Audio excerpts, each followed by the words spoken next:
নমস্কার বন্ধুরা, আশা করি সবাই ভালো আছেন। এই মুহূর্তে আমরা চলে এসেছি আজকের আবহাওয়ার লেটেস্ট আপডেট নিয়ে, যেখানে আমরা আবহাওয়া মানচিত্রের মাধ্যমে আলোচনা করব আজ এবং আগামী কয়েকদিনে দুই বাংলার কোথায় কেমন থাকবে আবহাওয়া, কোথায় কোথায় রয়েছে বৃষ্টির সম্ভাবনা, কোথায় বাড়বে তাপমাত্রা, সমস্ত কিছু বিস্তারিত নিয়ে। তো এই মুহূর্তে আমরা কিন্তু দেখতে পাচ্ছি যে আজ আমরা যেই মুহূর্তে এই প্রতিবেদনটি তৈরি করছি, তো তখন কিন্তু বৃষ্টির সম্ভাবনা রয়েছে এই পশ্চিমবাংলার একেবারে দক্ষিণে সুন্দরবন, দীঘা, খড়গপুর এদিকটায়। কলকাতাতেও দেখাচ্ছে ছিটেফোঁটা সামান্য বৃষ্টির সম্ভাবনা। এছাড়াও উত্তরবঙ্গের সিকিম এবং দার্জিলিংয়ের কিছু অংশের কিন্তু এই বৃষ্টির সম্ভাবনা দেখা যাচ্ছে বিক্ষিপ্তভাবে। তা বাদে শিলিগুড়ি, আলিপুরদুয়ার, এদিকে বাংলাদেশের রংপুর, জয়পুরহাট, ময়মনসিংহ, সিলেট, শিলং, গুয়াহাটি, তুরা, কোথাও কিন্তু আর কোনো বৃষ্টির সম্ভাবনা দেখতে পাচ্ছি না। বৃষ্টির সম্ভাবনা দেখতে পাচ্ছি না এই দুপুরের দিকে মালদাতেও। দক্ষিণবঙ্গের বিস্তীর্ণ এলাকায় ছিটেফোঁটা বৃষ্টির সম্ভাবনা রয়েছে, তবে আবহাওয়ার বিভিন্ন মডেল অনুযায়ী কিন্তু আমরা ভিন্ন চিত্র দেখতে পাচ্ছি। কোথাও কোথাও রয়েছে বৃষ্টির সম্ভাবনা, কোথাও কোথাও দেখাচ্ছে যে বৃষ্টির সম্ভাবনা নেই এই মুহূর্তে। তো আপনার এলাকায় কোথায় কেমন কি পরিস্থিতি, বিস্তারিত জানান আমাদের কমেন্ট বক্সে। বর্তমানে আমরা দেখতে পাচ্ছি এই বাংলাদেশের সর্বত্রই কিন্তু বৃষ্টিমুক্ত আবহাওয়া রয়েছে। আজকে দুই বাংলার বিস্তীর্ণ এলাকায় মেঘলা আকাশের সম্ভাবনা থাকলেও অতটা বৃষ্টির সম্ভাবনা কিন্তু আমরা দেখতে পাচ্ছি না। আজকের পর আগামীকালও আমরা কিন্তু সকাল থেকে বিকালের মধ্যে বিক্ষিপ্তভাবে বৃষ্টির সম্ভাবনা দেখতে পাচ্ছি। দক্ষিণ চব্বিশ পরগনা, সুন্দরবন, বাংলাদেশের সুন্দরবন, সাতক্ষীরা, এই খুলনার কিছুটা এলাকা, এদিকে দুর্গাপুর, খড়গপুর এদিকটায়, মালদা এবং মুর্শিদাবাদের কিছু অংশে রয়েছে ছিটেফোঁটা বৃষ্টির সম্ভাবনা। তারপর নতুন সপ্তাহের শুরুর দিকে কিন্তু আমরা দেখতে পাচ্ছি বৃষ্টির পরিমাণ অনেকটাই বৃদ্ধি পাবে। বজ্রবিদ্যুৎ সহ বৃষ্টির সম্ভাবনা রয়েছে এই বিহারের কয়েকটি এলাকা এবং পশ্চিমবঙ্গের এই দক্ষিণের বোলপুর, সালার, তেহাটা, বহরমপুর, কৃষ্ণনগর, বর্ধমান এদিকটায়। আসানসোলেও রয়েছে বিক্ষিপ্ত বৃষ্টির সম্ভাবনা। হুগলি, চুঁচুড়া এদিকটাতেও বৃষ্টি চলবে। উত্তর চব্বিশ পরগনা, তারপর এদিকে নদিয়া, কলকাতাতেও রয়েছে বিক্ষিপ্ত বৃষ্টির সম্ভাবনা। উত্তরবঙ্গের দক্ষিণ দিনাজপুর এবং বাংলাদেশের জয়পুরহাট এদিকেও রয়েছে বৃষ্টির সম্ভাবনা। বৃষ্টি চলতে পারে দার্জিলিং, কালিম্পংয়েও।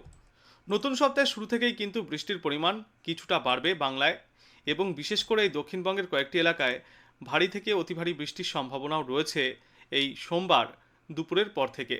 কোথাও কোথাও আমরা দেখতে পাচ্ছি 16 থেকে 17 মিলিমিটার পর্যন্ত প্রতি 3 ঘন্টায় বৃষ্টিপাত চলতে পারে। আর এর সাথে কিন্তু দমকা হাওয়ার সম্ভাবনাও রয়েছে। প্রতি ঘন্টায় সর্বোচ্চ 30 থেকে 40 কিলোমিটার গতিতে দমকা ঝোড়ো হাওয়া বইতে পারে এই সমস্ত এলাকাগুলিতে। তারপর মঙ্গলবারও দেখতে পাচ্ছি পশ্চিমবঙ্গে এবং বাংলাদেশের বিস্তীর্ণ এলাকায় রয়েছে বৃষ্টির সম্ভাবনা। মালদা, দক্ষিণ দিনাজপুর এবং বাংলাদেশের রাজশাহী, জয়পুরহাট, ঢাকা, কুমিল্লা, তারপর বরিশাল এদিকে রয়েছে বিক্ষিপ্তভাবে বজ্রবিদ্যুৎ সহ বৃষ্টির সম্ভাবনা। বুধবার বৃষ্টির সম্ভাবনা আরও বৃদ্ধি পাবে। পশ্চিমবঙ্গ, বাংলাদেশ এবং নর্থ ইস্টে রয়েছে বিক্ষিপ্তভাবে বজ্রবিদ্যুৎ সহ বৃষ্টির সম্ভাবনা।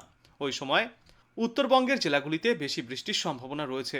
দক্ষিণবঙ্গে অতটা বৃষ্টির সম্ভাবনা দেখা যাচ্ছে না। বাংলাদেশের রংপুর, রাজশাহী, ঢাকা, সিলেট এদিকে বজ্রবিদ্যুৎ সহ বৃষ্টির সম্ভাবনা রয়েছে। এদিকে খাগড়াছড়ি যে জায়গাটা আছে ওখানেও বাংলাদেশে দেখা যাচ্ছে যে বজ্রবিদ্যুৎ সহ বৃষ্টির সম্ভাবনা। ভারতের এই আজওয়াল, কামালপুর, শিলচর, ইম্ফল, মেলৌরি এদিকেও রয়েছে বিক্ষিপ্তভাবে বজ্রবিদ্যুৎ সহ বৃষ্টির সম্ভাবনা বুধবার সারাদিনই কিন্তু বিক্ষিপ্তভাবে এই বৃষ্টি চলবে। তারপর বৃহস্পতিবারও দেখতে পাচ্ছি যে বৃষ্টির সম্ভাবনা রয়েছে, ভারী বৃষ্টির সম্ভাবনা রয়েছে রংপুর, আলিপুরদুয়ার, বনগাইগাঁও এদিকে গুয়াহাটি এদিকটায়। আর উত্তর দিনাজপুর, দক্ষিণ দিনাজপুর, মালদাতেও চলবে বিক্ষিপ্ত বৃষ্টি। এখন যা আমরা বৃষ্টির আপডেট দেখতে পেলাম তাতে আজ থেকে শুরু করে আগামী বৃহস্পতিবার পর্যন্ত কিন্তু বিক্ষিপ্তভাবে ভালোই বৃষ্টির সম্ভাবনা রয়েছে দুই বাংলার একাধিক এলাকায়। আর সাথে থাকবে মেঘলা আকাশ। তো আজ কিন্তু সামান্য মেঘ রয়েছে, এরপর আগামীকাল মেঘের পরিমাণ বাড়বে দক্ষিণবঙ্গ, দক্ষিণ বাংলাদেশ আর উত্তরবঙ্গের সামান্য কিছু এলাকায়। তারপর মঙ্গলবারও কিন্তু মেঘ থাকবে, কোথাও কোথাও আংশিক মেঘলা আকাশ, কোথাও কোথাও ঘন মেঘের আনাগোনা দেখা যাবে। তারপর বুধবার, বৃহস্পতিবার পর্যন্ত দেখতে পাচ্ছি যে এমনই মেঘ মুখর আবহাওয়া থাকবে দুই বাংলায়। তবে এই মুহূর্তে কোথাও কিন্তু ঘূর্ণিঝড়ের কোনো সম্ভাবনা নেই। আর গরমের কথা যদি আমরা বলি, তো গরম কিন্তু বেশ ভালোই অনুভূত হবে দুপুরের দিকে। এই বসন্তের মধ্যেও গরমের অনুভূতি পাওয়া যাবে দুপুর হতেই।